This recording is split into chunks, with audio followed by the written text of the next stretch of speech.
امام ابو یوسف رحمۃ اللہ علیہ کو لکھنے پڑھنے کا بہت شوق تھا، مگر ان کے والد نہایت غریب آدمی تھے۔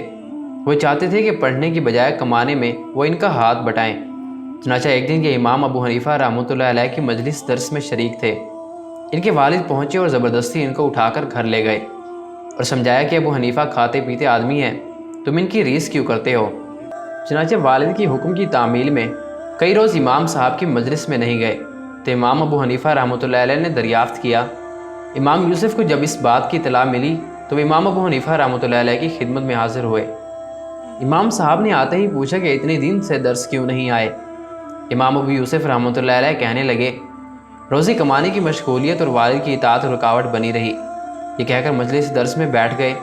تھوڑی دیر کے بعد اٹھنا چاہا تو امام صاحب نے روک لیا۔ جب مجلس ختم ہو گئی تو امام صاحب نے چپکے سے ان کو ایک تھیلی دی اور فرمایا کہ اس سے اپنی ضروریات پوری کیا کرو، جب یہ ختم ہو جائے تو پھر بتانا۔ امام ابو یوسف رحمۃ اللہ علیہ نے گھر جا کر تھیلی کھولی تو 100 درہم تھے۔ اس کے بعد وہ درس میں برابر شریک ہونے لگے۔ اس طرح جب رقم ختم ہو جاتی تو ان کو امام صاحب کی طرف سے کچھ رقم مل جاتی۔ یہ تھا ہمارے بزرگوں کا رویہ۔ شاگرد کی حالت کمزور دیکھی تو وہ ان کی مالی مدد بھی کرتے تھے۔ کتنے اچھے ذہین طالب علم بعض اس لیے تعلیم سے محروم ہو جاتے ہیں، ان کی معاشی حالت رکاوٹ بن جاتی ہے۔